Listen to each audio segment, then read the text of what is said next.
Iki ni ikiganiro ukuri wacu. Ikiganiro ukuri wacu kigamije gusobanurira abumva One Nation Radio ukuri kubiriho ibibera mu Rwanda, kikanatanga ishusho nyayo ya politike y'u Rwanda ku bari hanze yabo.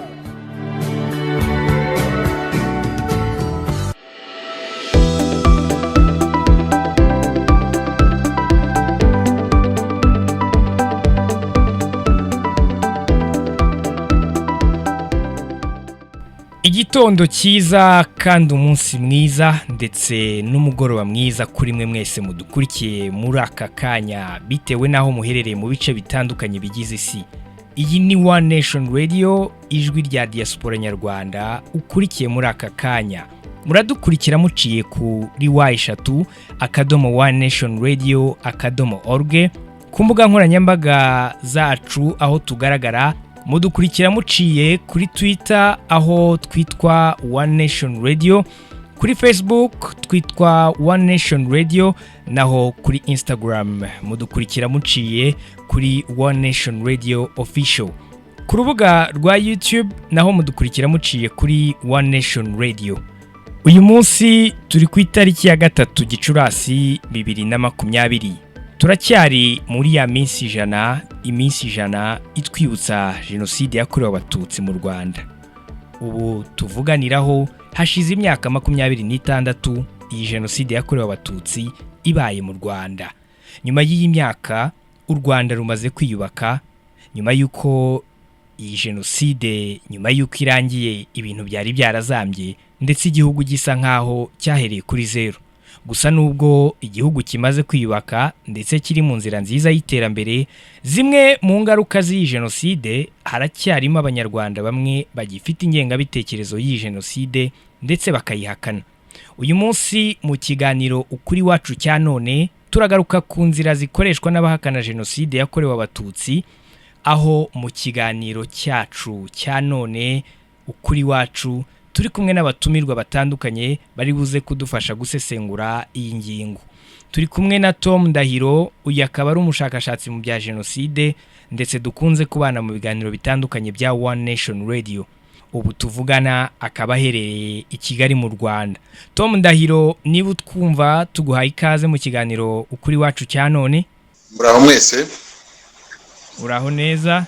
Turi kumwe kandi na Madame Felicite Yamukuru, uyu akaba ari presidente wa Ibuka mu gihugu cy'Ububirigi, ari naho aherereye kuri ubu. Ikaze kuri One Nation Radio mu kiganiro kuri wacu cya none. Murakoze cyane. Turi kumwe kandi na Kayigamba Jean Baptiste, uyu akaba ari umwanditsi ndetse akaba n'impuguke mu birebana n'uburenganzira bwa muntu n'amakimbirane. Nawe tukaba dusanzwe tubana mu biganiro bya One Nation Radio. Kuri ubu turavugana aherereye mu gihugu cy'Ubwongereza. Jean Kayigamba, niba utwumva neza aho ngaho mu gihugu cy'Ubwongereza, tuguhaye ikaze mu kiganiro cya none. Ndabumva nanjye ndabasuhuje, murakomeye muraho. Yego. Turi kumwe kandi na Alain Patrick Ndengera, akaba kuri ubu aherereye mu gihugu cya Canada. Uyu akaba ari mu muryango w'abanyarwanda uherereye muri Canada. Patrick Ndengera, niba utwumva nawe tuguhaye ikaze mu kiganiro kuri wacu cya none. Murakoze cyane Simeo, nanjye nishimiye kubana namwe muri kino kiganiro cy'uyu munsi. Murakoze cyane. Mbahaye ikaze rero mwese. Hanyuma mu gutangira nk'uko ingingo yacu y'uyu munsi natangiye nyibabwira, hashize imyaka 26 Jenoside yakorewe Abatutsi ibaye mu Rwanda. Turi mu kwezi kwa Mata mu minsi 100 twibukiraho iyi Jenoside. Ngira ngo mpereye kuri Tom Ndahiro. Tom, nyuma y'imyaka 26 Jenoside yakorewe Abatutsi mu Rwanda ibaye, rwari urugendo rutoroshye mu bumwe n'ubwiyunge mu Rwanda, aho guhana ibyaha byakozwe n'abakoze Jenoside ndetse n'abayiteguye. Ntabwo umuntu yavuga ko rwari urugendo rworoshye. Twavuga ko ku bwawe iyi ntambwe imaze kugera ku kihe kigero? Mu myaka 26 ishize abanyarwanda bagenze urugendo rurerure. Icyambere nuko hari ababashije gucika ku icumu babitewe n'umuryango wa RPF Inkotanyi watsinze abajenosideri. Icya mbere wakoze ni ukubanisha abanyarwanda, umunyarwanda kwiyumva afite uburenganzira bwe mu gihugu cye, akagira umutekano nk'uko bikwiriye.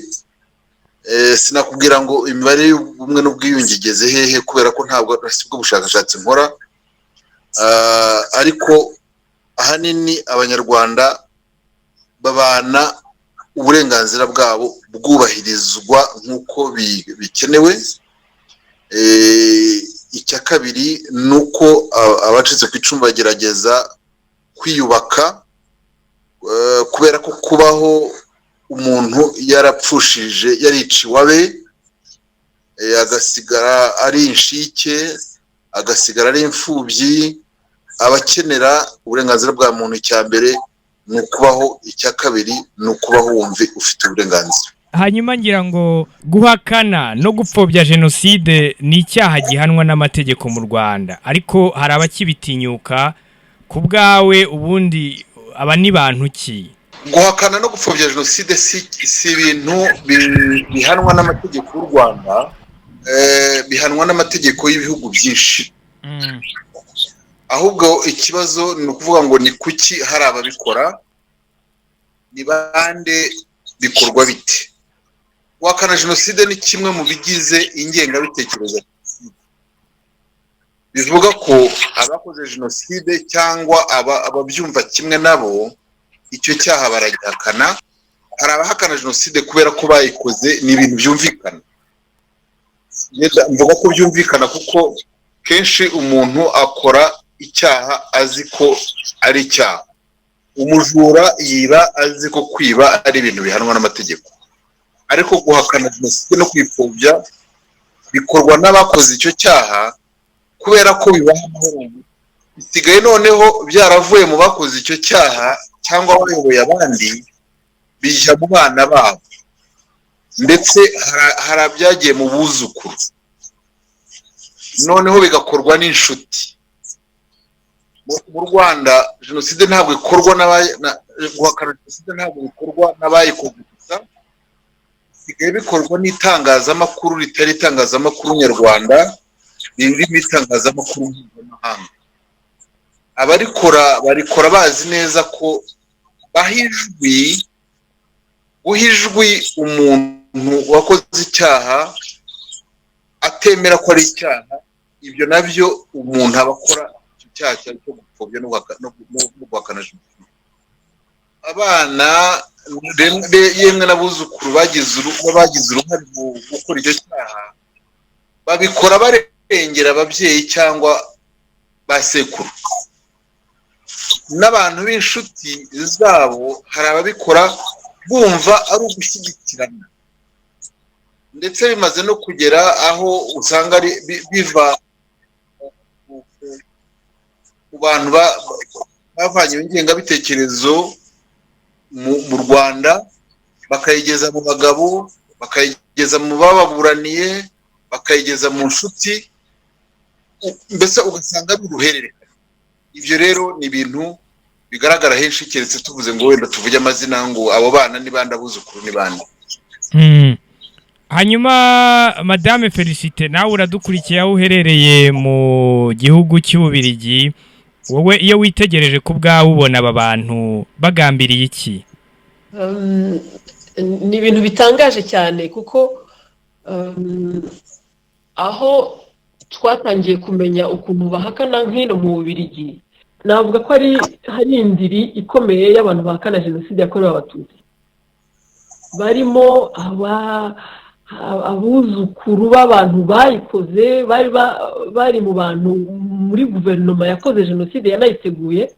Noneho ugasanga uburyo bo babihakana, kuko ubu ngubu bimaze kumenyekana, n'aho bagiye bashobora gusubizwa inyuma kubera ko jenoside yakorewe Abatutsi irazwi. Ibihugu byinshi nta nubwo bikihakana, hari n'amategeko nk'uko Tom yabivugaga ayihana, ahana n'abahakana. Noneho bakabona ko nibagenda bahakana bitari bukunde, bafite indi strategy. Iyo strategy ni ukuvuga ngo bemera jenoside yakorewe Abatutsi ariko hishwe Abahutu cyane, bemera jenoside yakorewe abatutsi ariko abayikoraga ntibabavuge, bemera jenoside yakorewe abatutsi ariko ni 94, nyamara mu gupfobya jenoside ni ukwibagirwa ukuntu abatutsi batotejwe kuva kera, n'ababihera muri 90 ni uko baba bashaka kwibagiza deja ibyabaye mbere, kuko ni amateka azwi, kandi guhakana jenoside ufite nta nubwo ari n'ibintu bigomba kudutangaza cyane, bazahora bahakana kuko ni icyaha cy'indengakamere. Kubihakana rero ni nk'ibisanzwe, ariko ikintu gitangaje ubu ngubu mu byo turiho tugenda tubona ni strategy bakoresha zo gukurura n'abantu bacitse ku icumu. Abantu bacitse ku icumu ugasanga ni ibintu byumvikana ko umuntu wakoze jenoside cyangwa se urengera nyirarume se wabo se n'ibintu byabaye muri famiye, icyo cyasa ni ikintu gikomeye cyo kwemera. Ariko iyo bigeze aho bakora ku buryo niba babikoresha ku muntu wenda utabyumva, ariko kubona umuntu wacitse ku icumu atangira kugira langage cyangwa akagira aho ahuriza nabo, avuga ati barapfuye ariko twibuke n'abandi. Abandi bahe? Turavuga jenoside. Iyo batangiye kuvuga kwibuka bose, ni uko baba bashaka deja kwibagirwa ikintu nyirizina jenoside yakorewe abatutsi.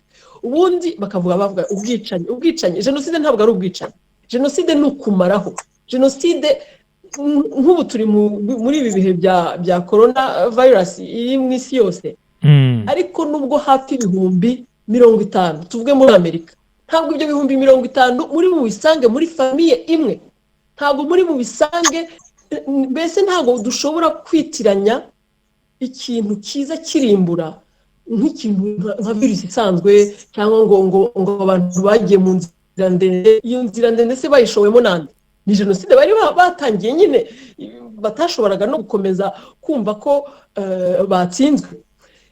Hano rero mu guhakana jenoside, ikibazo turiho duhangana nacyo ni ugukomeza gusubiramo amateka uko azwi. Ntabwo hariho truth ebyiri, hariho ukuri kumwe. Ukuri kwa jenoside yakorewe abatutsi ni ikintu umuntu adashobora gusubiraho. Niyo mpamvu babita aba revisioniste, nuko baba bashatse gusubira inyuma ngo bavuge amateka uko atari. Ariko amateka ya jenoside namwe arazwi, ntabwo bayasubiramo. Mwebwe rero mukora iki aho ngaho mu kubabwira ko ibyo barimo ari amafuti cyangwa se atari byo? Ni kimwe mukora aho ngaho kugira ngo mubereke ko inzira barimo ari iyo kuyobya abantu? Okay. Alors, icyo dukora nicyo ubu ngubu umuntu akomeza abona ari cyo cyangombwa gukora. Ntabwo ari ukujya kutongana nabo, cyangwa kuko baba bashakisha ngo za deba, ngo aho tujya tukagira ibiganiro bakavuga ibi natwe tukavuga ibi. Nta nubwo ari cyo, that's not the point. Icyo dukora hano ni ukubwira, kwigisha abana, kwigisha mu mashuri histoire ya jenoside ikamenyekana, ikajya no mu bitabo, ikajya mu bitabo ikamenyekana nk'uko bigisha l'histoire de la guerre mondiale, uko intambara ya mbere y'isi yabayeho, ya kabiri, akaba ari amateka azwi yanditse uko yabaye. Ntabwo kujya kudebatinga nabo ari n'ikintu nibyo bashakisha. Bahora bashaka iyo twakoze nka conference bagashaka kuba bahari kugira ngo nabo bagire icyo bavuga. Ntago ari cyo cyangombwa tunarambirijeho, ariko icyangombwa ni ukubwira abana, ni ukwigisha mu mashuri, tukabwira abarimu hano nko mu Bubiligi. N'Ababiligi benshi hari abatazi histoire y'Ububiligi, histoire ya colonisation y'Ububiligi hanze y'ibindi bihugu nuko byagenze. Biri rero mu mateka tugomba kurwanira, abantu bakabimenya, akandika nk'amateka azwi, nubwo benshi bayaca ku ruhande ariko barayazi. Donc icyo nicyo kintu cya mbere, ni ugukorana n'amashuri cyane, ni ugukorana n'abarimu, dukoresha testimonies zacu, ubuhamya uko twabubayemo. Ni cyo kintu cyangombwa. Usanga n'ubu ngubu basigaye bashaka nabo kuzana témoignage zipfuye, zibeshya, zitavuga ngo wumve aho hageza. Ni ugukoresha témoignage zacu. Urakoze cyane. Hanyuma ariko Kayigamba nawe uradukurikiye aho uherereye mu Bwongereza naho tujya tuhabona abantu bapfobya bakanahakana Jenoside yakorewe Abatutsi mu Rwanda ariko muri rusange iyo urebye ubona aba bantu niki baba bagambiriye. Urakoze Simeon kumbaza icyo kibazo. Uriya hari umushakashatsi umuhanga witwa ni Dr. Gregory Stanton yanditse yize ku bintu birebana na Jenoside asanga harimo stages stages 10 denial niyo ya nyuma niyo nayo mbi. Denial irimo ibice byinshi ariko guhakana ko Jenoside yabaye akenshi abayikoze cyangwa abashaka kurengera abayikoze bahakana ko nta byaha byabaye cyangwa se ahubwo ibyo byaha byakozwe bya Jenoside bakabyitirira cyangwa bakabyitira ababikorewe. Nicyo abangaba bakora rero bavuga ngo twibuke bose cyangwa ngo twibuke byose kuko ubwo hari ibintu bisigaye byarateye nyine byo ngo kwibuka bose cyangwa kwibuka byose ngo duhere muri za 90 ngo twibuke ngo RPF war crimes. Ariko bavuga kuri Jenoside nta nubwo bayemera ko ari Jenoside yakorewe Abatutsi ahubwo bayita ngo ni Rwandan Genocide. Kandi tuzi neza ko UN International Organization zose ku isi hose yemeye ko ari Jenoside yakorewe Abatutsi. Ibyo ntibigarukaho. Ariko kubona muri iki gihe nyuma y'imyaka 26 bagihanyanyaza hose abo bose bahakana ari mu Bwongereza ari muri Canada ari muri Amerika cyangwa mu Bubiligi bose bayita ngo ni Rwandan Genocide. Ariko ngerageje kuvuga ko hano mu Bwongereza ntabwo bavuga Ubwongereza bwonyine ngo uvuge ngo Ubwongereza ukora nk'abandi.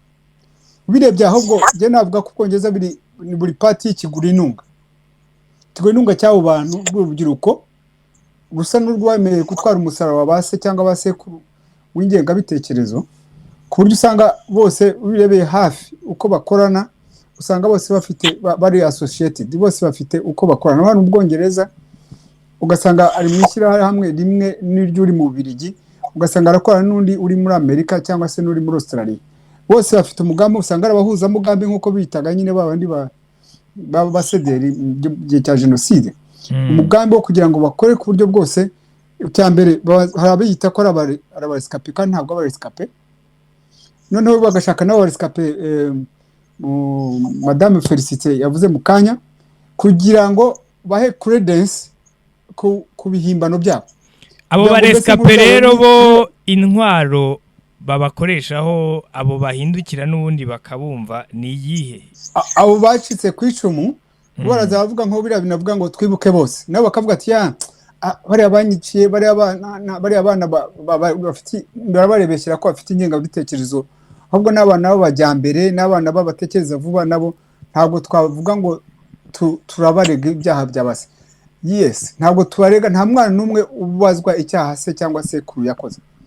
Ariko iyo bibaye kugira ngo wowe nk'umwana umuntu ukuze ukize mu gaciro wize baje muri za university bafite za masters degree na ba lawyer ba baristas ni ba avoka ariko kugira ngo noneho ukora ikintu kigaramire gupfobya Jenoside kandi uziko yabaye kandi uziko nasowenda aregwa kuba yarakoze ibyo byaha aho ni ikibazo. Tugero ntabwo twakurengera tugufata nkaho nk'ababandi ba uso na sokuru bakoze amahano ko nawe ukikiye amahano.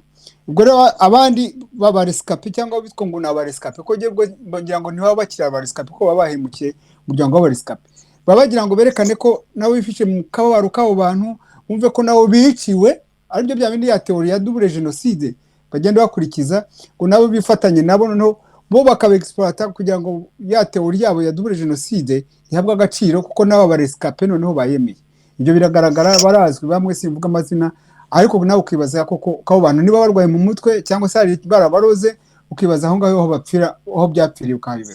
Ariko ikigaragara ni kimwe nuko abo ngaho uvuga ngo nabarescape bashyikiye umugambi wo gupfobya Jenoside nuko basa naho babaye co-opted cyangwa se bakabishuti zabo bakagera bakumva ko reka twumve nawe akababaro kabo niyo tujye mu tuve natwe dukira umugambi wabo kwibuka abantu bose urumva ko ari wa mugambi none no gupfobya Jenoside. Nicyo nabivuga. Hanyuma muri Canada ngira ngo Alain Patrick niho uherereye naho tujya tuhabona abantu bapfobya Jenoside yakorewe Abatutsi aho ngaho iyo urebye ku bwawe nk'umuntu uhari aho ngaho ubakurikira ubareba ubona bo bakora bate mu gupfobya iyi jenoside? Murakoze cyane bwana Simeo. Hano muri Canada mpamaze imyaka myinshi cyane, uburyo ngenda mbikurikira cyane. Abo bantu bahakana jenoside barahari benshi. Hari abantu barahakana jenoside yakorewe Abatutsi. Abo bantu rero usanga harimo abazungu nk'aba Judy River bakorana n'abanyarwanda, cyane cyane abanyarwanda bari muri opposition, ugasanga bakorana hamwe bavuga ngo ibyabaye mu Rwanda ni Rwandan Genocide, ntabwo ari jenoside yakorewe Abatutsi. Ibyo bintu biba bishyize mu nyandiko, babishyize no mu bitekerezo, usanga babivugira no muri za conference. Ariko abanyarwanda baba hano muri Canada muri diaspora twishyize hamwe tujya gushaka abadepite bacu, turababwira ngo agomba guhinduka, kuko nabo bavuga ngo Rwanda Genocide mu officiellement. Noneho barabihindura, itegeko rirahinduka, bavuga ko noneho bazajya bavuga ko ari jenoside yakorewe Abatutsi. Iryo tegeko ryarahise muri parlement ya Canada.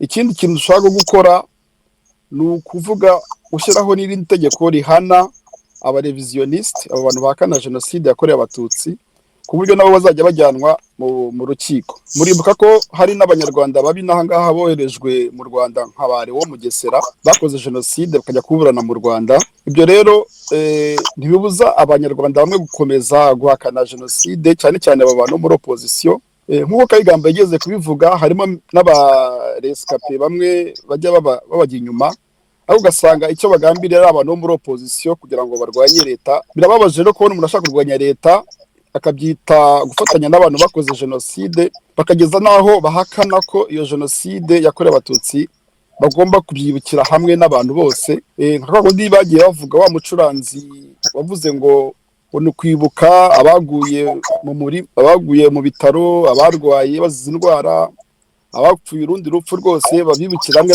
n'abazize jenoside. Ugasanga rero iyo amalgame ari ukujijisha kugira ngo bibe uburyo bwo guhakana iyo jenoside yakorewe Abatutsi.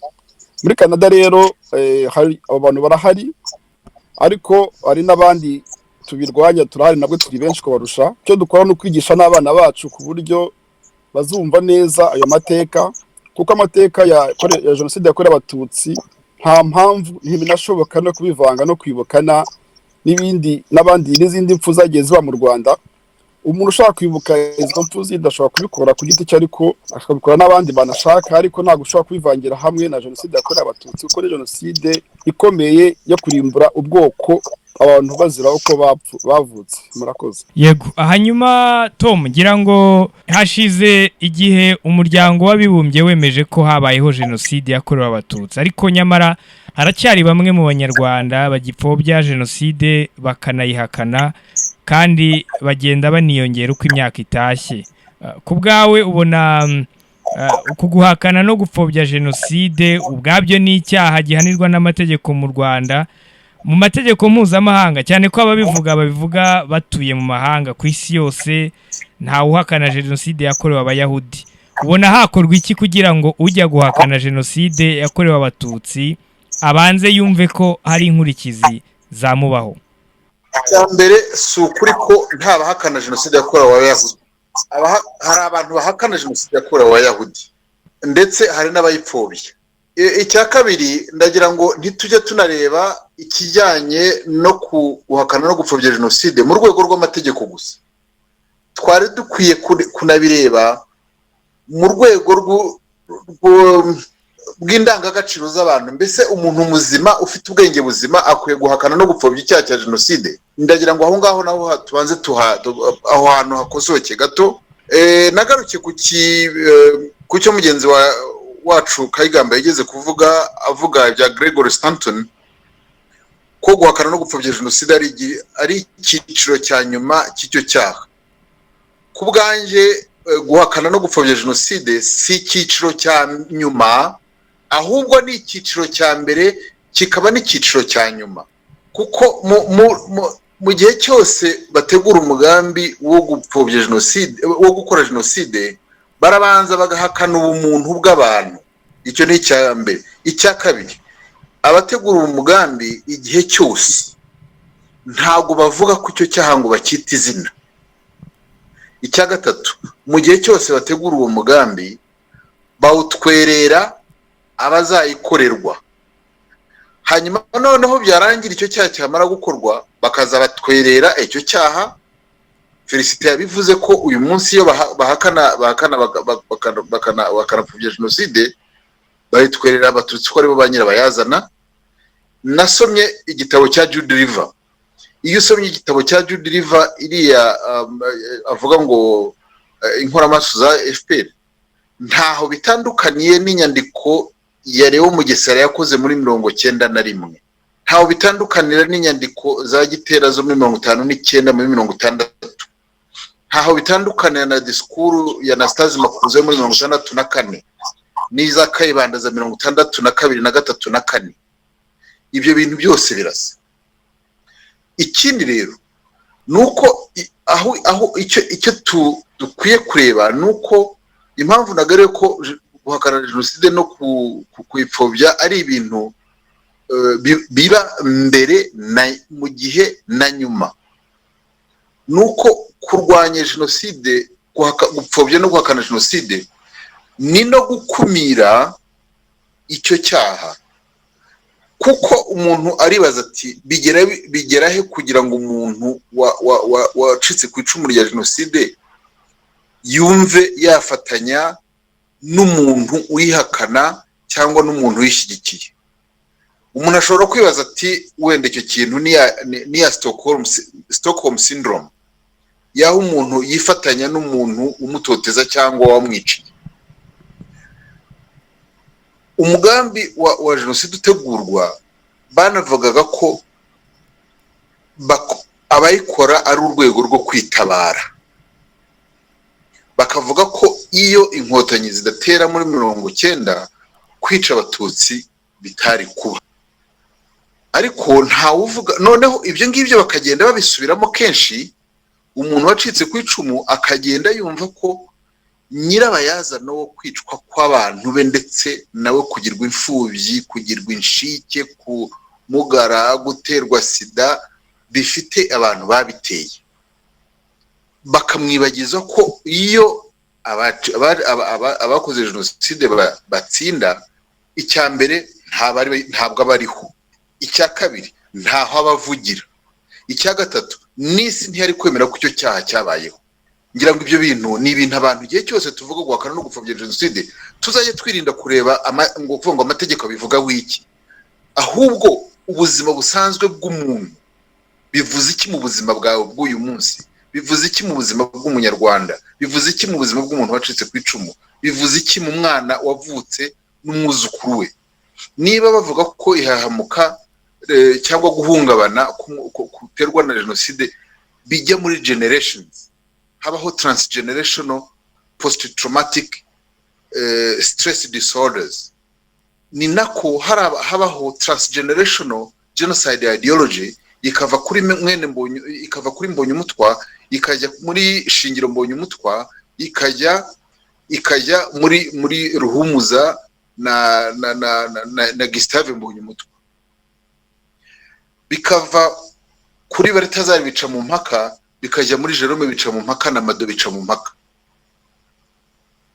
bikava muri Mpamo Isidrasi bikajya mu muhungu we wari vice president w'Interahamwe. Ni ukuvuga ngo igihe cyose turwanya guhakana no gupfobya Jenoside tuzajye tubireba mu rwego rwo gukumira icyo cyaha kurusha guhana. Twumve ko umuntu uhakana akanapfobya Jenoside aba yenyegeza ashyiramo n'inkwi mu muriro wa Jenoside kugira ngo wongere wake. Iyo birebeye mu rwego rw'amategeko gusa, mu Cyongereza baravuga ngo you miss the big picture of it. Reba kurwanya gupfobya no guhakana Jenoside nk'uburyo bwo gukumira icyo cyaha. Iyo usomye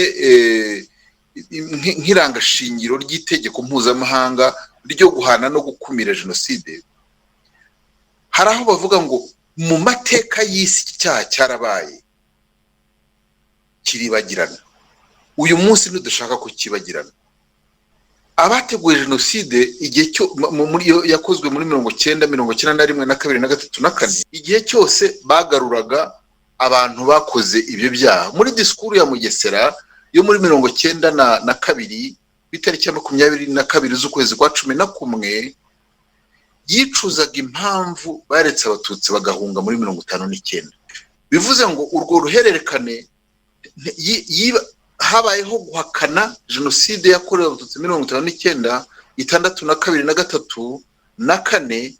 Iyo impunity, uwo muco wo kudahana icyo cyaha cyari kimwe mu bintu byo guhakana no gupfobya jenoside. Uyu munsi iyo ureba Gatebuke, Claude Gatebuke muri Amerika, atita icyaha cya jenoside mu izina yacyo akakita Rwandan Genocide, akaba afatanya na Denise Zaneza mwene ufite se uri muri FDU y'inkingi, Marcel Sebatware. Urumva ko ni icyaha kiba gikorwa n'abana ariko bafite ababyeyi babo babibashyizemo. Ugasanga rero icyo kintu mu gihe cyose tuzajya tuvuga ngo turarwanya ingengabitekerezo ya jenoside no kuyipfobya, turi mu rwego rwo gukumira icyo cyango kitazongera, kurusha kureba ngo ese uwagikoze yahanwe. Ntabwo ari na Stockholm syndrome. Muzibuke ibyavuzwe na Goebbels. Burya hari n'ubwo ikinyoma kivugwa kenshi abantu bakageraho bakacyemera. Hari abantu bumvise iyo propaganda ivuga ngo abateye jenoside ni RPF, kandi RPF ikaba iri mu butegetsi. Umuntu wacitse ku icumu umwe akaba stupid, akaba ikigoryi, akageraho akabyemera.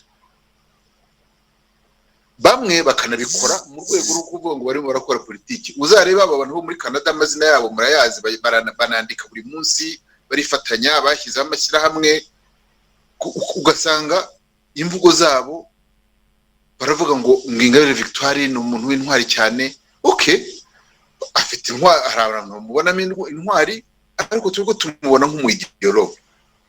Je rero numvaga ngo igihe cyose turebe icyo kintu tuzajye tureba ngo ese mu rwego rw'indangagaciro z'umuntu, umuntu ufite ubwenge buzima yahakana ikintu kizwi. Felicite yavugaga ati birantangaza kubona hari abantu babihakana. Barabihakana kubera ko hari abo bifitiye inyungu. Buryo uzajye unemera ko Shingiro mu mutima we azi ko se ari we nyirabayazana wa jenoside. Mu gihe cya jenoside yahamagaye abantu gukora jenoside. Umukobwa we Marize yari umwe mu basekreteri ba Theodore Sinduku ubwabo, wari perezida w'igihe cya jenoside. Urumva se iyo famille yareka kugiramo abanegationiste mu mwaka wa 2020 yiva ku mubyeyi umwe ikajya ku wundi ikajya mu mwana? Erega tuzajye tunibuka ko abo bantu noneho turimo tuvuga bamwe muri mu mwaka wa 2020 hari abantu uyu munsi tuvuga ngo ni bacyari bato, ni batugereranije na base, ariko ntabwo ari bato mu myaka. Abana tuvuge nka Gustave mwene Shingiro muri 1994 yari afite imyaka 17. Uyu munsi afite ingahe? Mushiki we wari umusekreteri mu biro bya perezida wa Jenoside witwa Sinduku ubwabo, uyu munsi afite imyaka ingahe? Yari afite imyaka 20 cyangwa 20 n'ingahe muri 1994. Bivuze ngo turimo tureba ntabwo turimo tureba, ntabwo ari abana.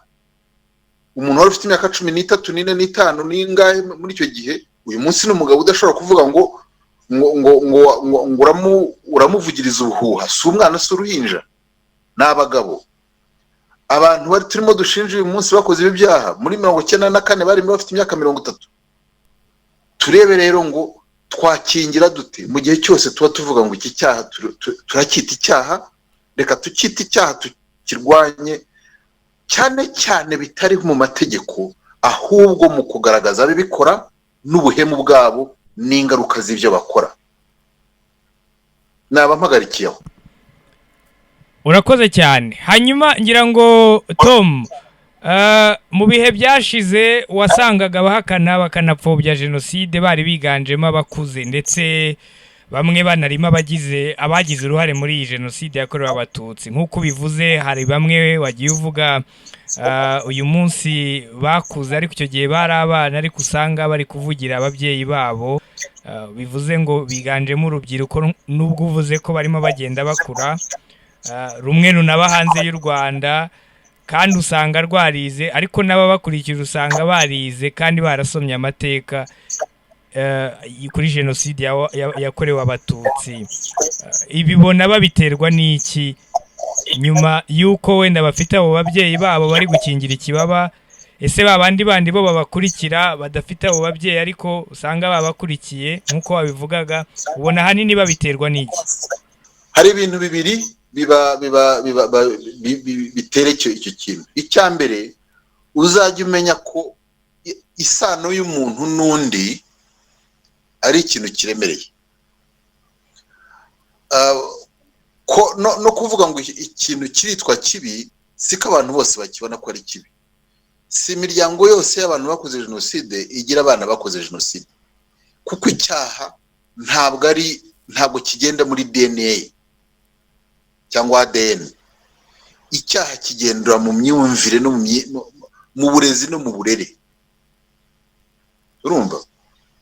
Ari nayo mpamvu umuntu effect ya propaganda, ikintu kigenda kinjira mu muntu kenshi kikageraho kikamuhindura. Ni nako abantu usanga abantu umuntu w'umurescape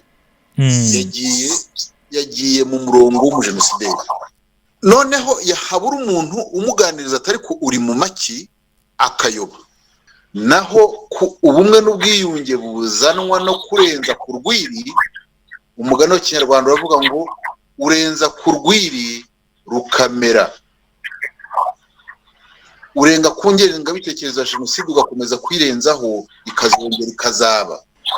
Icyaha kibabaza icyaha umuntu ahorana atitandukanya nacyo kibabaza nk'umuntu kuko ahuranyamo icyuma, kuko umuntu agendana nacyo. Nk'ubu ngubu ikibabaza ni ukuvuga ngo igihe cyose bavuze, ushobora kwibaza uti kuki bahora barwana no kuvuga ko hari jenoside yakorewe abatutsi. Ubwabyo bikaba ikibazo. Nuko ivuze ko hari jenoside yakorewe abatutsi, hari abantu bayikoze. Byavugwa bityo bagatangira ku amazina y'abayikoze, noneho bagatangira kuvugwa. Yavugwa hakavugwamo ababyeyi, hakavugwamo abavandimwe. Inyungu rero yo kubyibagiza no kuzana umwotsi, biba nka wa mwana bavuga ko yakoze icyaha none agafata idebe akarikubita kugira ngo byibagira icyaha arimo avugwa cyumvikane, ahubwo kumvikane ayo madebe bahonda. Ariko noneho kubera ko icyo kintu kidasaza, iyo bavuze ngo icyaha ntigisaza kizahora kivugwa, icyo cyaha iyo kibagiranye kuri bo bumva ari amahoro. Niho nigeze kuvuga ngo umurescape cyangwa undi munyarwanda wese ufite ubwenge yarakwiye kubaza ngo iyo abajenosideri badatsindwa, ninde uvuga ko hari jenoside yabaye? Ninde uvuga ko guhakana no gupfobya jenoside ari icyaha? Ku isi ninde uvuga ngo hari abantu bigeze kubaho ubu ngubu bakaba barishwe nta muntu we? Byose biba byaribagiranye, bikitwa demokarasi, bikitwa repubulika, nk'uko byabaye muri 1961 na 1962 na 1963, u Rwanda rukabona ubwigenge rububoneye ku maraso y'abana barwo. Urakoze cyane Tom. Hanyuma tugaruke kuri Madame Felicite. Wowe ku bwawe wumvishe ibyo Tom yatubwiraga, ariko ko mu bahakaniye jenoside yakorewe abatutsi harimo urubyiruko rumwe usanga rufite ababyeyi bakoze jenoside mu Rwanda. Iri hakana ku bwawe n'iripfobya rya jenoside twavuga ko ari ryo gufasha ibyaha ababyeyi babo bakoze bikitwa ukundi, twavuga ko ari ukwirengagiza nkana cyangwa hari indi mpamvu ibiri inyuma ku bwawe? Ikigaragara rero Tom yabivuzeho, ntabwo ari urubyiruko cyane, abantu tungana barenze, bari mu myaka 40 irenga. Abo rero jenoside yabaye, nanjye mfite ngiye kugira imyaka 16, ariko ku myaka 12 uwari mu Rwanda yari azi ibikorwa, cyane cyane iyo wabaga uri n'umututsi mu bahigwa. Iyo urebye neza nk'aba ngaba bo mu Bubiligi, gukomeza bashakisha inzira z'uko bakumvikana bagashinga za association ngo zimenyekane, bageze n'igihe bashaka no kujya mu bikorwa bya politike, bajya ku maliste yo kwiyamamaza hano mu Bubiligi. Turahaguruka bari babazi, tujya kubwira abakuru b'amashyaka, mbese barashakisha uburyo bwo kujya muri politike, bakaba influent, bakaba bagira aho uruvugiro rwo kuvuga cyangwa kurenzaho rwa rwiri Tom yavugaga uko jenoside yabaye ukundi, kuko icyo cyaha baragifite, kirahari, kiri muri basa babikoze. Kandi hari ikintu cyoroshye cyane, ni ukwemera amateka yabaye. Kuyemera uhitandukanya nayo, abatitandukanya nayo rero nako gupfobya jenoside yabaye, iyo batitandukanyije nayo usanga bibumbiye mu bintu by'imitwe, bakitwaza ko ngo leta iriho nta kigenda, umwe n'ubwiyunge. Nta hantu hari umwe n'ubwiyunge nko mu Rwanda. Ngewe nagarutse mu Rwanda nyuma y'imyaka 13 n'ibintu nari narabayemo, nkumva ntibaza ukuntu abantu babaye, ariko ukagenda ukabona abantu barabanye, baraturanye, mu mitima ntawe uhagera. Ibyo ni ibindi, ariko kuvuga umuntu ari hanze atarigeze asubira mu Rwanda ngo arashaka ubumwe n'ubwiyunge bwo mu Rwanda, ni ukutamenya naho u Rwanda rugeze. Ikindi cya kabiri, ubona ko bashaka kwipozisiona as politician, barashaka, batangiye deja gukorana n'imitwe nka za FDLR. Ubwo bari hano, ndavuga jambo ni association yabo niyo ikusanya benshi cyane, ihamagarira n'urubyiruko, ikiyitana y'urubyiruko ngo ruhirimbarina ikiremwa muntu. Baragiye bakoranye na ba FDLR biranze, ubu noneho bajya no mu bakongomani. Mbese n'abantu, je peux le dire en français, les gens qui surfent sur des vagues, n'abantu bagendana mbese na vague aho umuyaga ukubise bakajya nawo, kuko bashaka kwipozisiona bakigira abapolitisien, bagakora politike. Ariko politike yabo ntishobora no kubayo bahakana ikintu kizwi, une vérité historique izwi, jenoside yakorewe Abatutsi. Iyo rero babikoze gutyo bakabona ntibikunze, bashaka ubundi buryo. Nk'ubu ngubu bari batangiye kunyura mu buryo bwo gukoresha nk'uyu nguyu twabonaga ejo bundi uririmba Kizito akarinda apfa.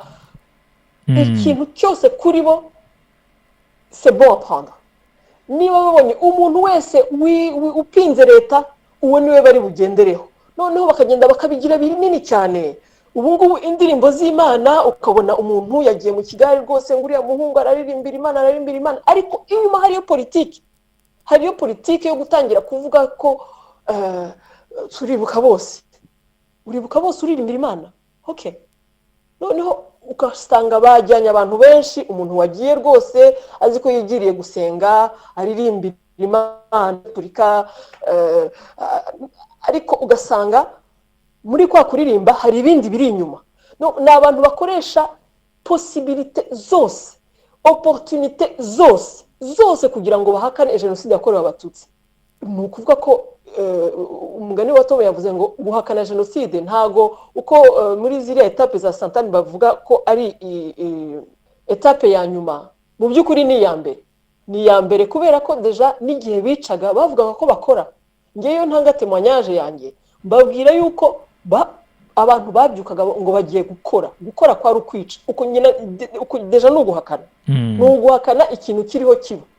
None iyo cyabaye rero ikintu, nanjye maze kuba mukuru, nta wari uzi yuko inkotanyi zizatsinda.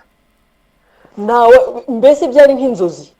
Niba byari inzozi no ku bantu bari bategereje gukira icyo gihe, n'abari bazitegerejeho impinduka mu Rwanda, cyabaye surprise ikomeye ku bantu bari barateguye jenoside. Ntabwo bigeze babyemera. Tujye tubyumva no mu biganiro batangaga, bari abatarisisi barenzaho tarisisi n'abari bageze mu nkambi, bavugaga ko bazagaruka i Kigali bakongera ni ukuvuga ngo hari abantu na n'ubu batigeze bemera yuko iriya guverinoma ya jenoside yaguye, bagumana rero uwo mujinya. Iyo umaze kwemera ikintu ushobora kukimanaginga ukavuga uti okay, natwe nk'abarescape twabayeho tuvuga tuti umuntu ntari nashyingura sinemera ko yapfuye, ariko imyaka igashira kwiyakira no kubyemera uhita noneho utangira inzira yo gukira ukavuga uti byabaye it's okay. Nge ku itariki ya 7 twavuye imuhira turi 8, papa mama n'abana 5, hari habuze umusaza wanjye umwe niwe utari imuhira. Ku itariki ya 7 mw'ijoro nari nsigaranye na papa gusa, bose bari bapfuye. Papa yapfuye ku itariki ya 1 z'ukwa 5 ejo hashize, ariko babateye ku Nyundo. Mu gihe kirekire namaze naragize Imana nkarokoka kugaruka mu Rwanda tugasanga imiryango yarazimye, byari ibintu bigoye byo kwakira, ku buryo wumva utabyumva. Ikintu umuntu atarakira nta nubwo ashobora kwiyakira nawe. Bivuga rero ndashaka kuvuga iki, ndashaka kuvuga ko no mu bari abajenosideri batsinzwe, izi témoignages zabo twumva ngo zinzira ndende, nuko utemera ko batsinzwe, bagakomeza bavuga ko atari ko byabaye. Iyo utari wemera n'icyo cyaha, umva njyewe njya mvuga nti uwahitamo niba ari no guhitamo kuba victim cyangwa kuba umwicanyi, afazari kuba victim. Kubana guilty bafite niyo ituma ubona bashakisha. Uyu munsi barakoresha uyu, ejo barakurura abarescape bababwire bati leta iriho kubera ko umuntu niba ari ngo bamusenyeye cyangwa ngo yagize ikibazo cy'ikibanza kigiye kuba ikibazo gituma ashobora guhakana ibintu yabayemo. Ni ibintu biteye ubwoba. Uvuga uti umurescape aza aho yavuye, hari n'abakijwe n'inkotanyi, njyaho nari twagize ibyago inkotanyi zahageze benshi bashize, ariko hari abantu babibayemo kubera inyungu zabo.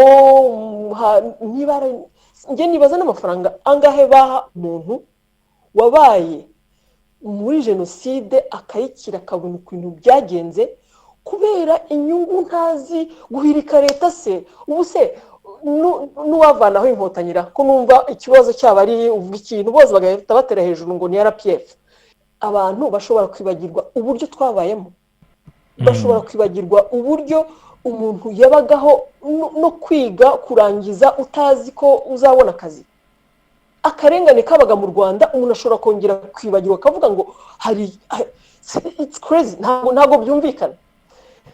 Ngewe rero nibaza ko hari n'izindi strategies twebwe tutazi bakoresha kugira ngo bakomeze bazana abo bantu n'inyungu tutazi. Niba babaha amafaranga, umva imitwe ishaka kurwanya leta irahari nyinshi, turabaza abari hirya za RNC ngabo ande abo kwa abanyamwasa abo kwa Rujugiro abandi barahari benshi.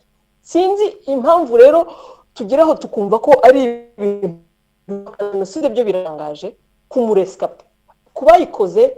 Nge numva byumvikana, numvikana nabo rwose ko ntibigeze biyakira, ntibigeze bemera ko batsinzwe, ntibigeze bemera ko bishimiye ngo ikazi kutubona duhagaze tuvuga amateka uko yabaye. Nabyo ni ikintu batihanganira.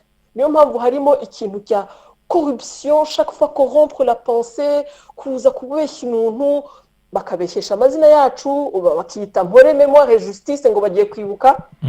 Noneho abantu bakagira ngo nibuka mémoire et justice.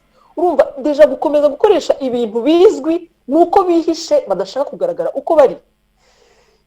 So ubu negationisme tugomba kubyemera, nibyo no kubishyiramo imbaraga nyinshi nkuko Tom yabivuze. Ariko icyangombwa nuko twebwe nk'abarescape first, kuko ndavugira wenda ibuka, nuko tuguma ku mateka uko twayabayemo. Ntabwo ari ukubera yuko uyu munsi wahombye ugiye guhita uhindura version y'ibintu wabayemo. Nta hantu bihuriye, kuko wavuye mu gihugu ngo kubera ko wari ukeneye umwanya uyu n'uyu ugire gutya wumve ngo Ryamukuru Felicite yahinduye asigaye avuga ko hari n'abandi bishwe. None se ubwo naba nibagiwe aho navuye, naba nibagiwe abapfuye bose nuko bapfuye. Nyamara uyu munsi turi kumwe n'abandi abahutu batigeze bivanga n'abo bantu. Abahutu bemera uko jenoside yabaye, babonye ako karengane, batifatanya nabo na gato na gato na gato. Dufite abantu bakirije abandi, abo ngabo nibo nabo tugomba gufatanya nabo kugira ngo dukomeze tuvuga ayo mateka. Kuko ikintu cyonyine kizarwanya iyi negationisme n'ukuntu igenda ihindura isura, ngaho bakoresheje bagiye mu kiliziya, ubu noneho ejo numvise bavuga ngo bagomba kwandikira papa ngo papa ngo nawe ngo abandikira ngo abakristo bose bakabyumvikanaho ngo bagakora za noveni, ngo noneho ngo bamwandikire ibaruwa bose abakristo. Noneho bagiye kwishyira hamwe mu kintu cya kiliziya. Ariko se abantu baguye mu biriziya turabibagiwe, iwacu bose bashiriye mu biriziya. Papa yigeze atwandikira ngo mpore, ngo barashaka ko papa abandikira ngo mpore. Donc bakeneye juste akantu ka reconnaissance kose kagaragara ko ngo bari victims.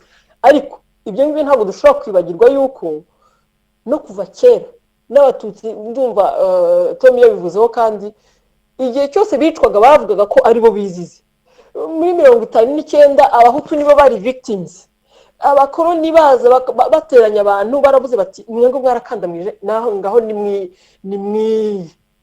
mwigenge mwisanzure namwe mwibohore.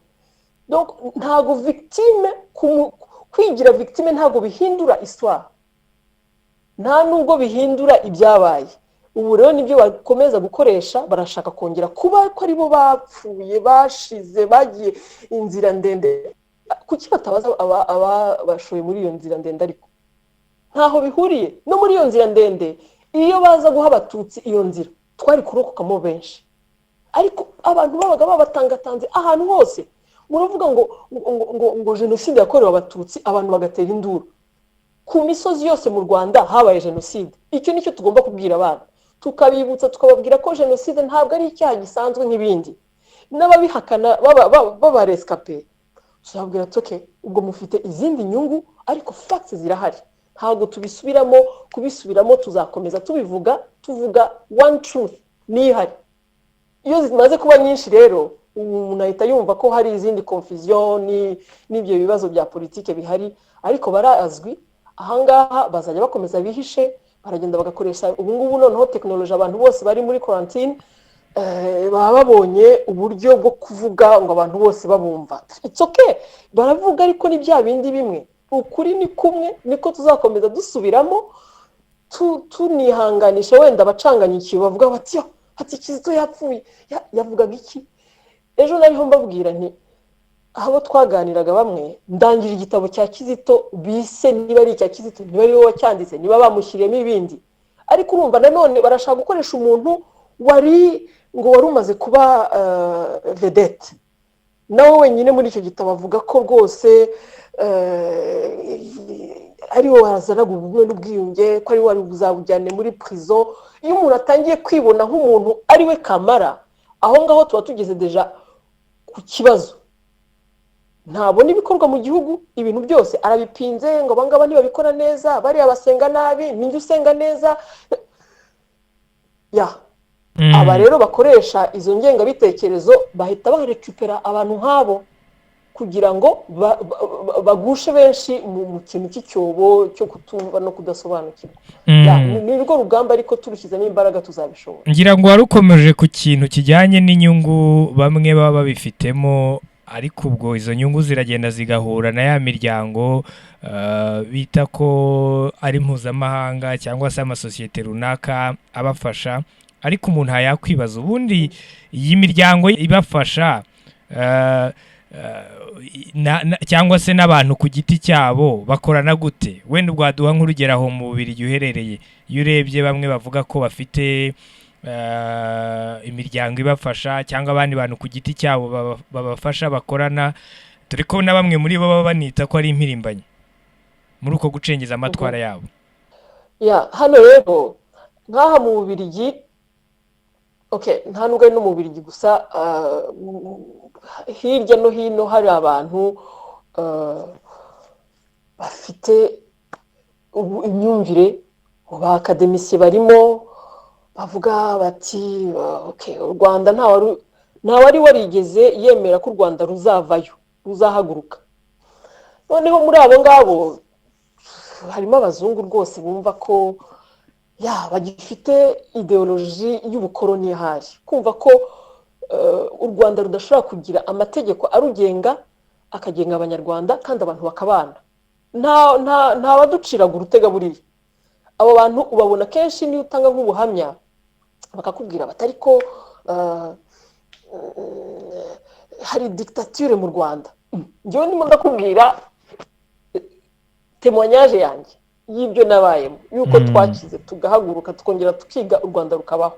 Ukumva we yageze ahandi, ageze muri politike arashaka, mbese n'abantu iyo bamaze kwishyira kuri niveau yo hejuru yuko aribo bashobora kuvuga uko u Rwanda rugomba kugenda, aho abatangiye c'est une sorte de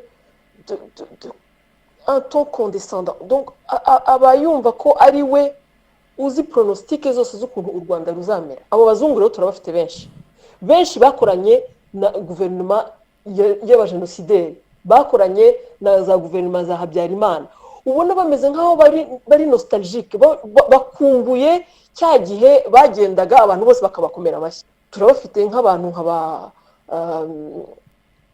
uyu wahoze ari ambasaderi Swinen rwose ubu ari muri iyo ka yabo y'aba Judy River n'abo ba Jambo.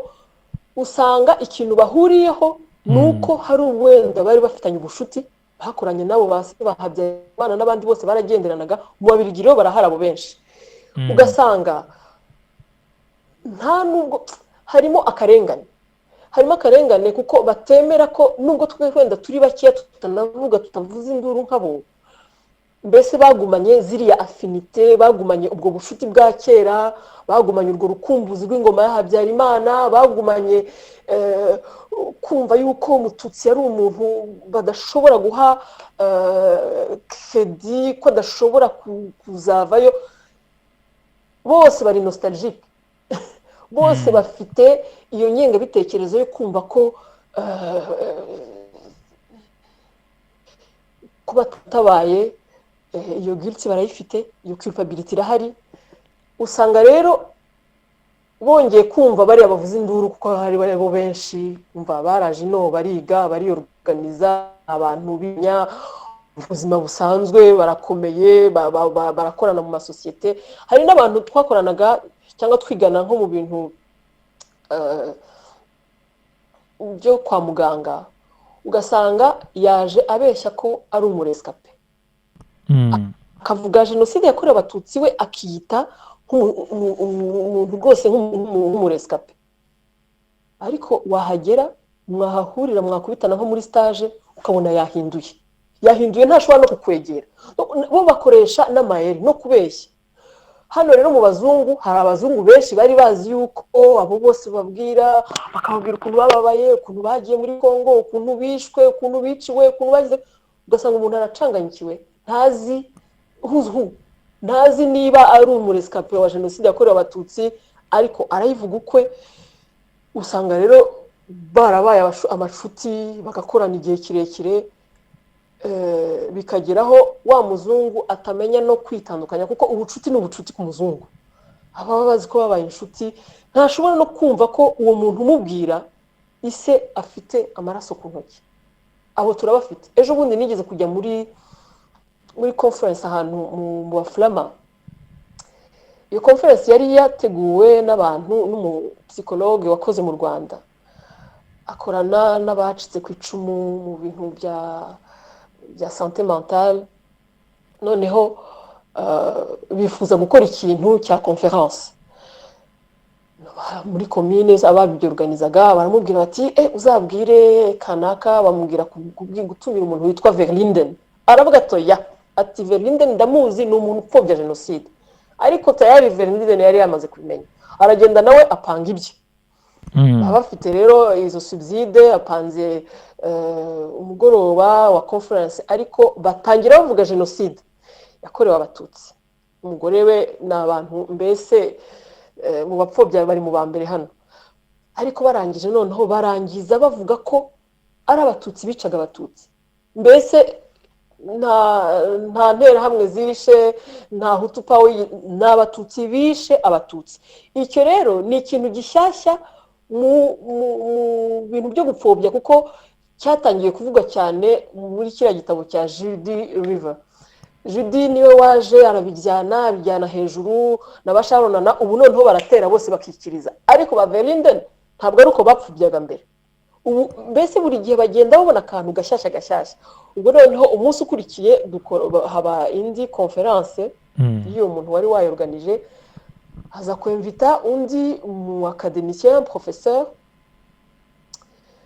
ngo naragiye natanze témoignage, hari abantu bari bateguye n'ibyo kurya n'iki byose. Uwo muntu atangira partie ya conference, aho twaravuze tuti ibi ni ibiki. Urumva icyo gihe cyose babonye aho bavugira bazavuga, uwo nta wari umuzi.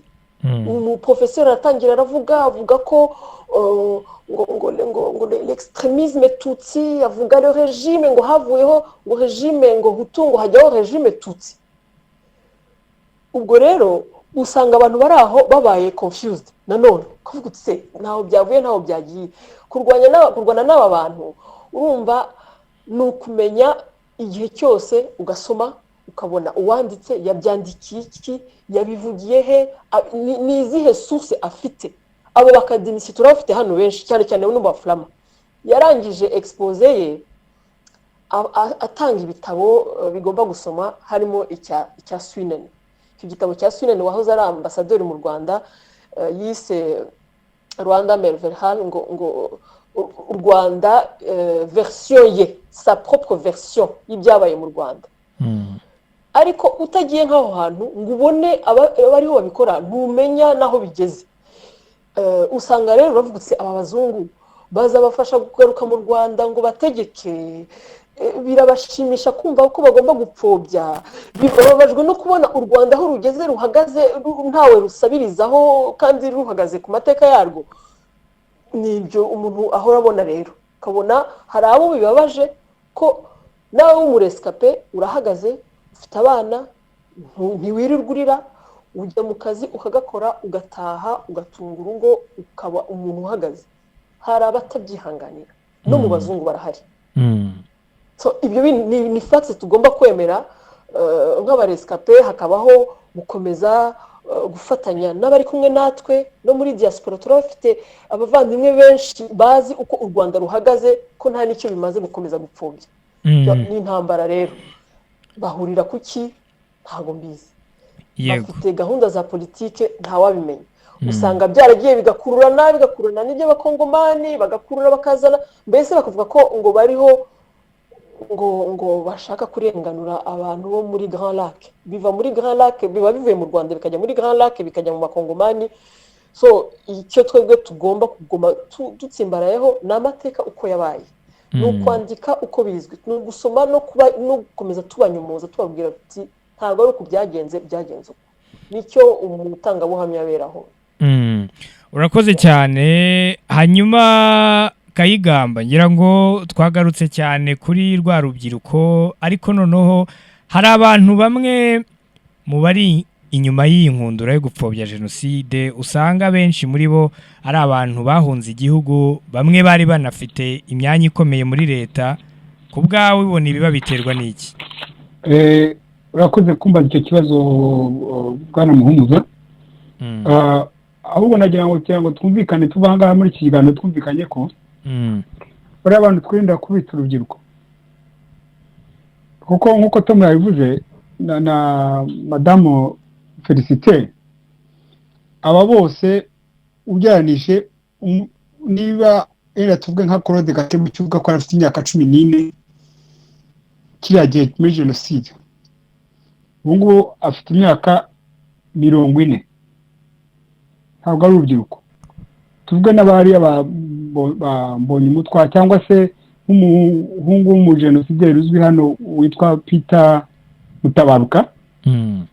Celestin Mutabaruka yari umupasiteri, yakoze Jenoside mu Bisesero, yamaze abantu mu Bisesero. Aba hano nawe umwe ari ku muhungu we, nawe ari muri iriya ligue y'abafatanyije n'abagatebuke n'abo bose bapfobya jenoside. Ni ukuvuga ngo icyo kintu cy'uko atari urubyiruko tube tucyumvikanye ko atari rwo, n'abantu bakuze ahubwo biyemeje gukomeza amatwara y'ingengabitekerezo ya basi. Kuko iki ni ikintu tugomba kumvikanaho ko biriya bintu na jenoside iba, twebwe turi abana twiga muri primaire, abana b'abaturanyi bacu bajyaga batumenasa ngo mbere ya jenoside gatoya hari abana bacu mu rugo bajyaga kuvoma, abana b'abaturanyi bakavuga ati tuzabica tutwara iriya nzu yanyu. Ariko icyo ndaje kumenya nuko abantu bateye kuri commune bakica abavandimwe bajya kwica n'abandi Batutsi bari kuri commune, ni soresore cyangwa n'abasore bantu twiganye muri primaire, bitanye muri primaire baratsindwa bagenda benda kuragira inguro cyangwa baguma mu giturage, ariko nibo bari intera, ntabwo bavuga ngo ni intera mu zari ziraho ngaho, n'abaturage b'abaturanyi baraho ngaho. Noneho ngarutse kuri iki kibazo cy'imiryango cy'abari abantu bafatanya nabo, ubatwereka n'abantu bagenda bagapfobya jenoside nabo bakemeza ko abahutu bapfuye. Kugira ngo umenyeshe ko nk'umuntu wa mbere uzwi cyane arazwi Rudasingwa Theogene, watangiranye irya shyaka rya RNC na Kayumba bakaza gushwana, yagiye we n'igikundi cye, noneho ese navuga ko ari nka mpemuke ndamuke, akaba maco y'inka. Yabonye noneho we nta jambo agifite muri RNC, abashaka indi turufu. Iturufu nuko yavuze ngo yashyizeho ikintu cyitwa Rwanda Truth Commission, Rwanda Truth Commission. Akasangiramo n'uwitwa Musonera, ubona ubahangaha mu Bwongereza, Jonathan Musonera no muri escape, ngo bashaka kwerekana ngo noneho ko ngo hapfuye, ngo abahutu ngo bapfuye nabo bakerekana ku jenoside y'abahutu. Ariko kabishanga bavuga bati jewe nubwo nzi neza ko habaye jenoside y'abatutsi, byo ntacyo bimbwiye, ariko nshyire inyungu zanjye za politiki cyangwa inzu inda yanjye ndende, bya bindi byo ngo iyi nda yasumbye indagu, ugasanga bemera kujya muri icyo kigali kibati dufatanye. Aho nanone Kayumba Nyamwasa nawe ntabwo ari umwere. Niba ntibeshye ukuntu yabwiye Abafaransa ngo azi neza ngo wahanuye indege, ngo azi ko ngo perezida wa Paul Kagame yahanuye indege, ngo agiye kubibabwira. Yababwiye hashize imyaka 70 ingahe, kuki se atayivuze mbere icyo gihe cyose, ariko ko abonye opportunism bya bindi byampemuke ndamuke, noneho we akajya gushyikira ya teori. Aho ngaho naho nyine ejo bundi ngira ngo ni ikintu cyagaragaye nyuma y'urupfu rwa Kizito amaze kwiyahura, ngira ngo Felicite uri mu Bubiligi azi neza ko hari misa yo gusabira Kizito, ngira ngo yabaye mu Bubiligi, yafatanyijwe na Rudasingwa, yifatanye n'abantu ba Jambo. Urumva alliance contre nature, umuntu wari uzi muri RPF ari secretary general, noneho akajya kuri abantu basekuru bamaze Abatutsi. Ibyo bintu bitumvikana, ariko cyane kigenda uko yagiye kubabwira nyine, agafata discours imbere yabo, birebye video yabo ukuntu bamurebaga nk'ikimbwi hazi cyangwa bamusuzuguye cyane, niwe ubona ko baritaye. Ariko noneho ugasanga bari abantu bari ngo bose bafite icyaha kibakurikira, ari abo bahimbara, ari abo bandi bavuye muri leta bafite ibyaha bibakurikira. Ariko kubona noneho bashaka kugira ngo biyiburure bongere bagaruka nk'abantu b'abanyapolitiki, byandi mushiki wacu yavugaga, noneho ugasanga barashaka kugira politiki, ariko noneho bagavanga no kugira ngo bapfobye na jenoside. Icyo noneho ugasanga aho kugira ngo bafate politiki nyayo bavuga ati yes turarwanya RPF kuri polisi zayo, kuri ibindi byabo babikore, ariko bishaka gupfobya amateka, gupfobya jenoside yakoze ku manywa y'ihangu birazwi hose. Ariko rero bageze aho ngaho nibyo byo kugira ngo baramuke, noneho barebe ko bo bagira, noneho babona uko bafatanye n'abandi, kugira ngo noneho niba bashaka no kugira ngo bahindure ubutegetsi mu Rwanda. Ariko noneho cyakiye akaritse kugira ngo bapfobye jenoside, ugasanga babiyeho. Birababaje kubona umuntu nk'abo nka Rudasingwa cyangwa nka Kayumba ubwabo. Rudasingwa sinzi niba ari sinzi n'ishyaka bafite ikindi cyitwa ngo shaka, ariko simenya hageze.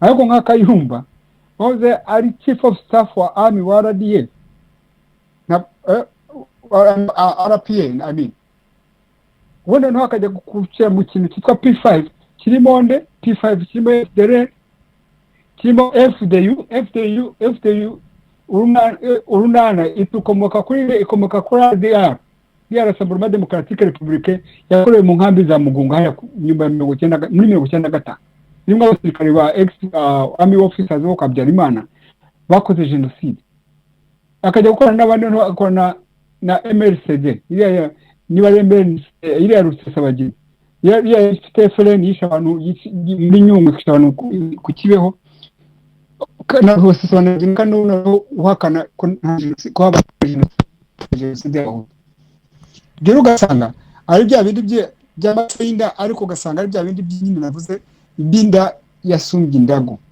ariko ugasanga muri hahandi amafitire kuko ni hahandi nabo urebye bariya abantu umugambi bafite babacirwaho simpamya ko babakira kuko ultimately iriya bitekerezo kugira ngo bapfobye Jenoside nuko nubwo bashobora gushyira abantu umwuka mubi mu Rwanda ku buryo bahinduka no bakavuga ati twebwe turi victims twararenganijwe twongere noneho tubonye uburyo twongera dutema ibyo rero ni ibintu tugomba gukangukira tukagira ngo tubwire uwo ari we wese twerekane amacunda yabo twerekane imigambi yabo kandi tubatamaze ku mugaragaro barashaka no kwihoma kuri abo bantu kuvuga ngo twebwe noneho tujye acceptance ko byo twakoreye n'abo abatutsi bisha abahutu twebwe tuje nk'abasaba imbabazi ku ruhare rw'abatutsi kandi ugasanga nta muntu wabatumye muri ibyo byose ugasanga ari inda yabo bari gukorera gusa nta kintu.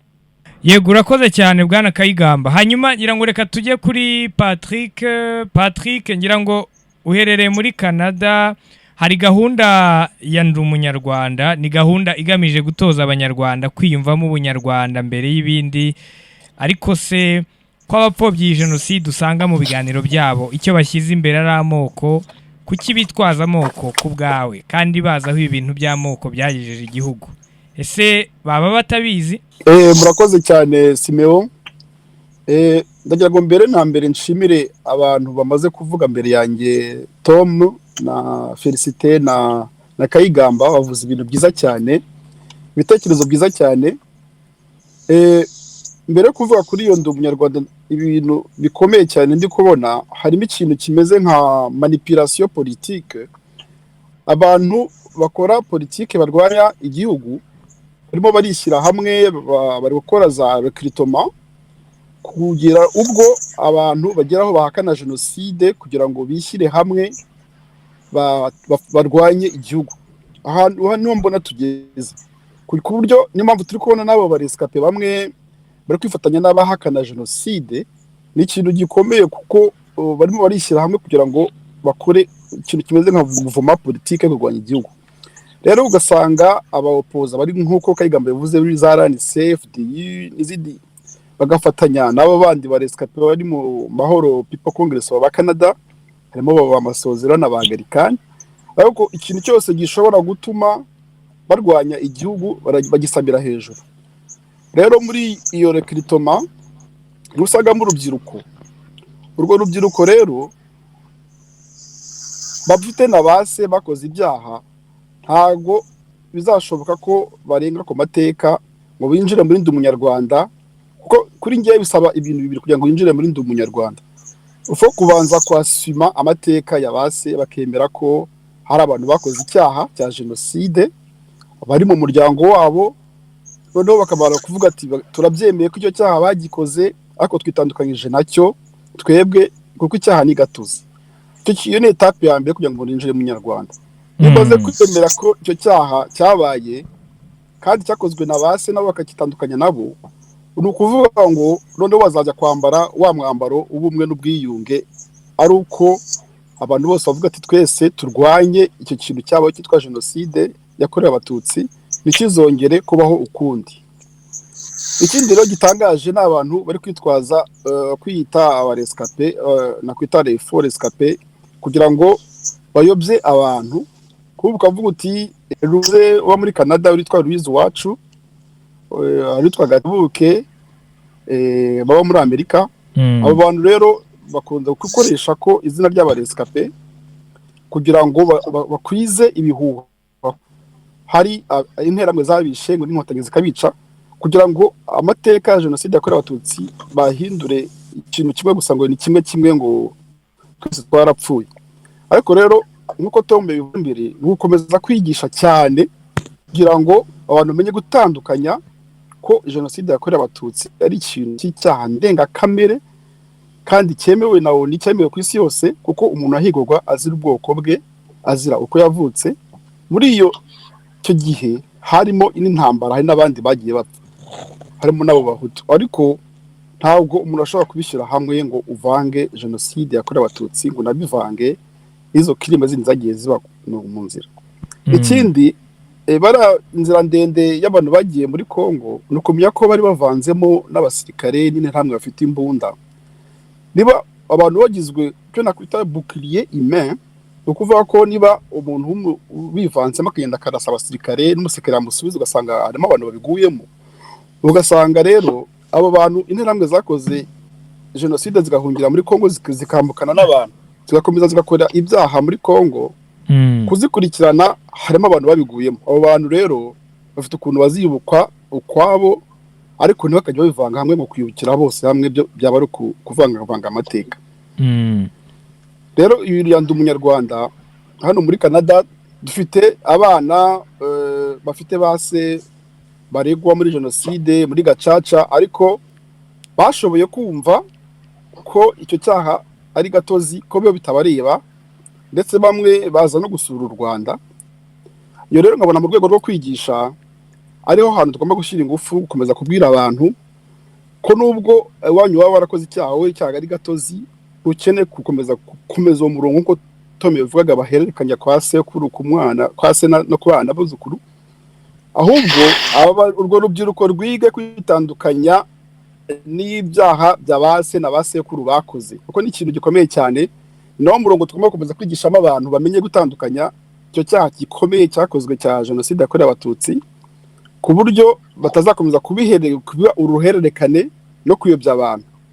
Nkaba numva rero kugira ngo aya mateka yenda umunyarwanda ashoboke, ni ugomba kubanza kwemera amateka yabaye, tukamenya gutandukanya jenoside yakorewe abatutsi ko ari icyaha ndengakamere cyari cyagenewe gutsemba ubwoko kumaraho, bitandukanye n'abandi bantu bagiye bapfa, ari izindi mpfu zagiye ziba. Ariko bitabujije ko n'abo bantu niba bashobora kwibuka twapfushije aba bantu, natwe tukatwibuke. Ariko ntabwo ushobora gufata ibintu ngo vange n'abantu bashaka kurimbura ubwoko bwose, gende ngo witiranye n'undi muntu upfuye mu zindi crime zisanzwe. Ntabwo ibyo bintu bishobora gushoboka, ko niho hava amarigame. Ariko byose bigakorwa n'abanyapolitike bashaka, bafite ibyo bagamije, bafite aho bazi bagana, bafite vision barimo barashyiramo abo bana, bakakomfitinga abantu kugira ngo kurwanya igihugu bihinduke ko bakurura abantu bose, bihinduke guhakana jenoside, bihinduke ikintu cyose kiri ngombwa kirwanya igihugu bagikoreshe. Nk'uko Tom yavuze, ni ugukomeza kwigisha cyane cyane uru rubyiruko barimo barayobya cyane, tubigishe uko amateka yagenze, bamenye gutandukanya icyatsi n'ururu. Murakoze. Urakoze cyane nawe Patrick.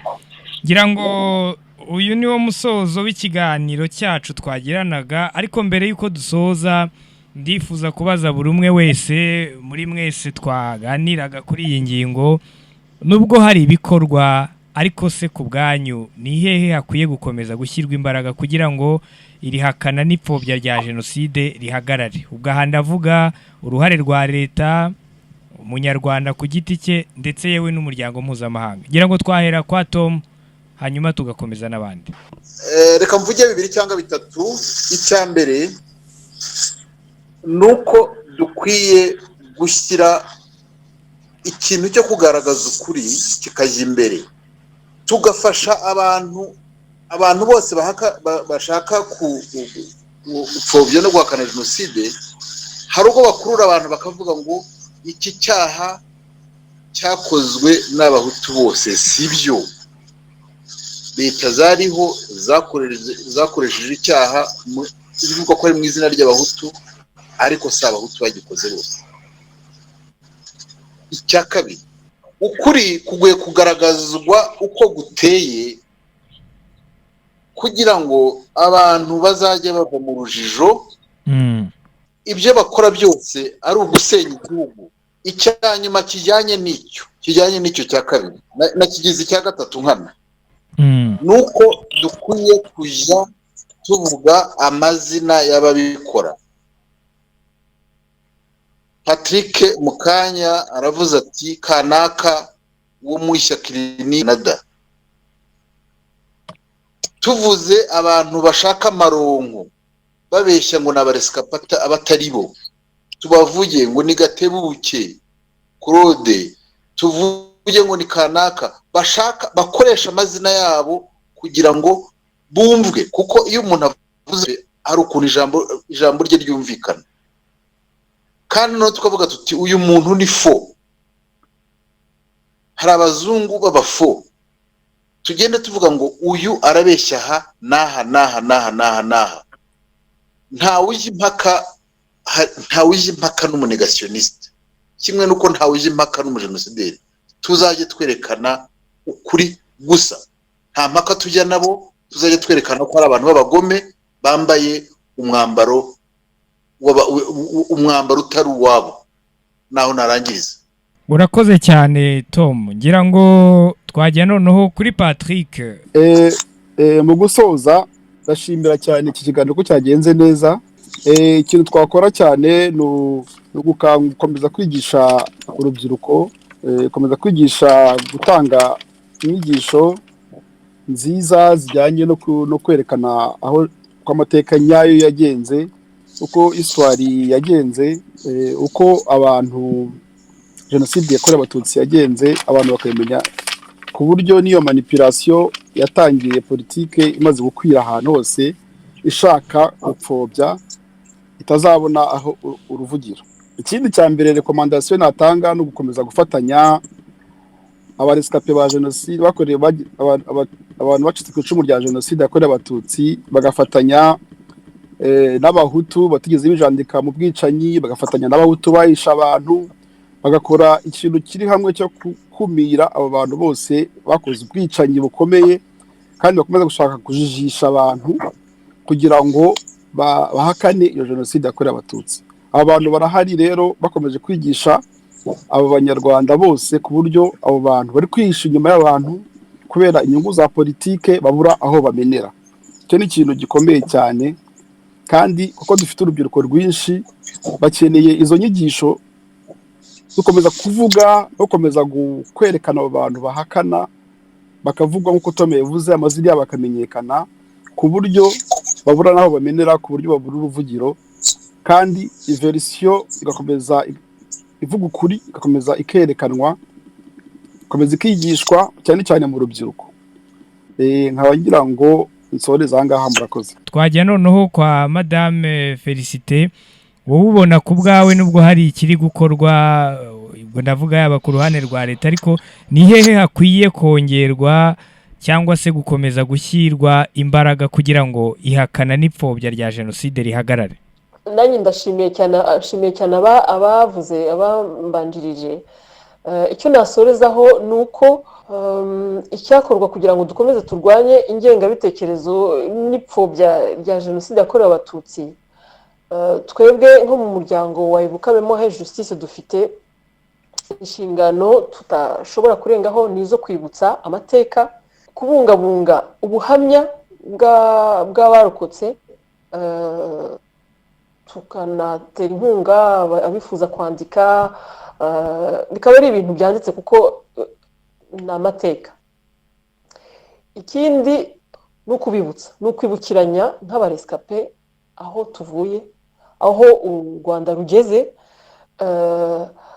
n'uwaba arangaye umuntu akamwibutsa ko miliyoni irenga y'Abatutsi bapfuye, ntabwo ari umurescape ubu ngubu ari we wahaguruka agatiza umurindi abapfobya, kuko ntaho abatandukaniye n'abakoze Jenoside, kuko ababatije umurindi, kuko twabyumvise ko gupfobya ari imwe muri etape za Jenoside nyirizina. Ubundi abashinyagura, abandi bazakomeza bashinyagure, gutanga izo témoignage zabo z'inzira ndende z'abishwe n'abo bose bagomba kwibuka no kwibuka bose, n'ugushinyagura, no kudukina ku mubyimba. Icyo tugomba no gukomeza guharanira ni ugufasha aba baresikape bababaye bagifite intege nke bakishakisha bagihahamutse. abo iyo tubegereye ni no gufasha gufata amateka yabo temonyaje. Icyo ni ikintu tugomba kurwanira twese, gufasha abaresikape kwandika amateka yabo, kuyavuga uko ari, nubwo baba bafite inyungu za politike, ariko hari ibintu bidahinduka. Politike wenda ishobora guhinduka, ibintu bishobora kuevoliwa, ariko histoire umuntu yabayemo igomba kuguma intact nk'uko yari. Ibyo rero nibyo tugomba gukomeza, hanyuma tukihanganira nyine abo badukina ku mubyimba bashinyagura. Ariko nk'uko Tom yabivuze, Patrick yabivuze, na Kagamba yabivuze, dufite amateka adahinduka. Gukomeza tubatamaza tuvuga abari bo naho bari nabo bakorana, ni biri muri zimwe mu nshingano dufite zo kurwanya negationisme. Ariko tukabana kandi n'abatarigeze biyanduza muri Jenoside, kandi badufite ku mutima, bibukana natwe hano ho muri za diaspora barahari. Nta nubwo ari nko kuvuga ngo abahutu batishe, nta nubwo natwe tukivuga ngo turi abatutsi cyangwa turi oya. Abantu bose bemera amateka uko yabaye, tugomba gufatana urunana kugira ngo tugire une force no muri diaspora hanze. Umugani wabo ubu ngubu barimo barakoresha ngo abahutu, ngo abatutsi, ngo hari ibintu byo kuvangura, kwibuka bose bakibwira ko ariko kutari ukuvangura, ariko ntabwo ari byo. Twebwe dushyize hamwe twibuka Jenoside yakorewe Abatutsi, tukabikorana n'abemera ayo mateka uko yanditse, nta kindi kintu. Ubundi tugakomeza kwihanganira rero iyo negationisme, kuko hari abo isubiza inyuma. Nibyo narangirizaho. Urakoze cyane Madame Felicite. Hanyuma dusoza, Kayigamba, nawe ngira ngo hari icyo ubona ku bwawe gikwiriye gukomeza gukorwa mu rwego rwo kugira ngo rihakana n'ipfobya rya Jenoside rihagarare, haba ku ruhande rwa leta, ku munyarwanda ku giti cye, ndetse yewe n'umuryango mpuzamahanga? Murakoze. Ngira ngo nakunganira mushiki wanjye Madame Felicite kuri cyo yaravuze cyerekana nuko n'abari abantu bapfobya Jenoside. Urebye ikigenderewe cyane ahanini umugambi wabo nuko ngira kwandika amateka ukundi. Icyo navuga mu Cyongereza, it's to write history. Ariko nkuko aramaze kubivuga, hari ukuri ni kumwe, ntabwo hari alternative truth. Ukuri kuzahora ari ukuri, uko Jenoside yateguwe, uko interahamwe zitojwe, uko umugambi washyize mu bikorwa, uko bishe abantu mu nsengero, uko bataye abantu mu nzuzi, mu misarane, ibyo ntabwo bizahinduka niyo waza ukavuga indi nkuru yindi. Ariko icyangombwa ni uko twebwe tugomba kumenya ko bari gufutura umugambi wo kugira ngo ari amateka kera abana bacu cyangwa abuzukuru bacu nibajya gusoma bazumva inkuru zivanze, bumva inkuru y'abantu nka Gatebuke Kode n'Akararuza ngo bakoraga, ngo barari basirika bara PF, ngo begeranye na aho hafi, ngo kuburyo ngo FPR ifite abakomando ngo bagiye binjira mu ntera hamwe bakaba aribo bica abantu kuri barriere. Ubwo urumva ko bizabizanye kubera ko tubagaragaze. Noneho nicyo cya kabiri navuga, tubagaragaza bari aho bakorera. Abo bita ngo ni rescapé, ngo ni survivor. Abenshi bita ngo ni genocide, ngo survivor, ngo genocide, ngo survivor Rwanda ni genocide. Abo bose bagenda bitira ko bacitse ku icumu kandi batari bo. Tugaragaze n'imigambi mibisha bafite. Ikindi tugaragaze abo bakorana, tugaragaze abo bashyikiye, tugaragaze imiryango ibatera inkunga. Noneho natwe ikindi kintu navuga cya gatatu cyo ngira ngo ni igitekerezo natanze mu gihe diaspora yasuraga inteko nyuma y'umushyikirano wabaye i Kigali. Ngira ngo na Patrick twakiri kumwe icyo gihe, nuko nasabye ko parema yacu cyangwa na Sena nabo bagashyira amategeko ameze nk'ayo mu Bufaransa cyangwa mu Bubiligi akumira ihakana rya Jenoside yakorewe Abatutsi. Nkuko rya tegeko ryo mu Bufaransa baritoye, mwabonye ko mu Bufaransa byatumye yuko bifasha iriya tegeko kuba ryaratoye mu Bufaransa, byatumye nkaibuka France iyo hari ikinyamakuru cyangwa igitangazamakuru cyo mu Bufaransa kihaye gupfobya Jenoside, nkuko biheruka kuba na Radio France Inter, ngira ngo bayijyana mu rukiko bati wowe turakubwiye ngo unyumoze bira bintu wavuze cyangwa tukujyane mu nkiko. nkanga bwo kuvuga ngo turi mu bihugu bimwe bivuga ngo ni freedom of expression, ibintu bakabitandukanya. Freedom of expression ariko hari utarengera, kuko utarengera ujya gupfobya Jenoside yakorewe Abayahudi, ntutinyuke gupfobya Jenoside yakorewe Abatutsi. Ikindi gihe kinaje kutangaza n'ingarutse kuri ibintu byinde byo gupfobya, nabaje umushakashatsi w'umuhanga muri gisha muri university y'Abafaransa hano, ariko se ko nigeze mbona Abadage cyangwa abandi bitira ko barokotse Holocaust ni kubera kuko twebwe Abanyarwanda, indwara Abanyarwanda turwaye yo kwitira ko barokotse Jenoside y'Abatutsi. Ndavuga there is something fundamentally wrong. Hari ikintu muri psychology cy'abari abantu babitira umuntu atasobanura. Ariko tugize kuri ibyo bintu bitatu, kwamagana amateka tukavuga nanone bya bindi Madame Felicien yavuze, twe twandika twafasha abarescape gutanga inkuru zabo nyazo, no kugaragaza bari abantu twamagana nabo bakorana na network zabo n'uburyo bakora. Ikindi cya gatatu ni yo campaign yo kugira ngo ibihugu by'inshuti cyangwa se mu mahanga bari nabo bitora itegeko ry'uko bigomba guhana abahakana cyangwa abapfobya Jenoside, kugira ngo niyo byafasha kugira ngo turuhangane n'abantu.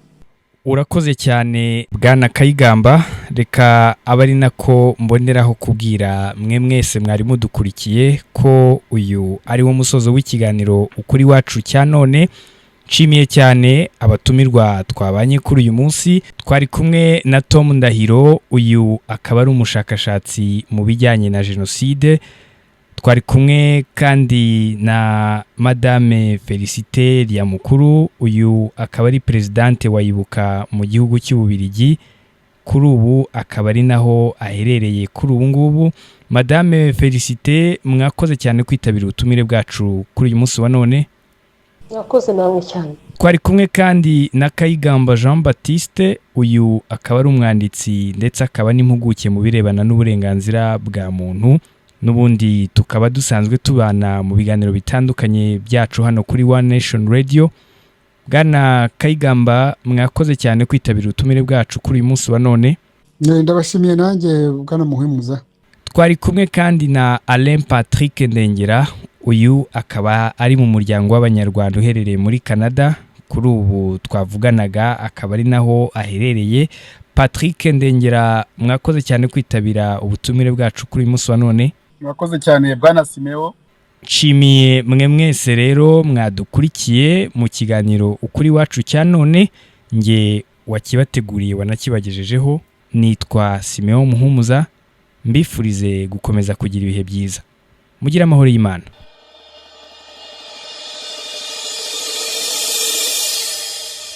Iki ni ikiganiro ukuri wacu.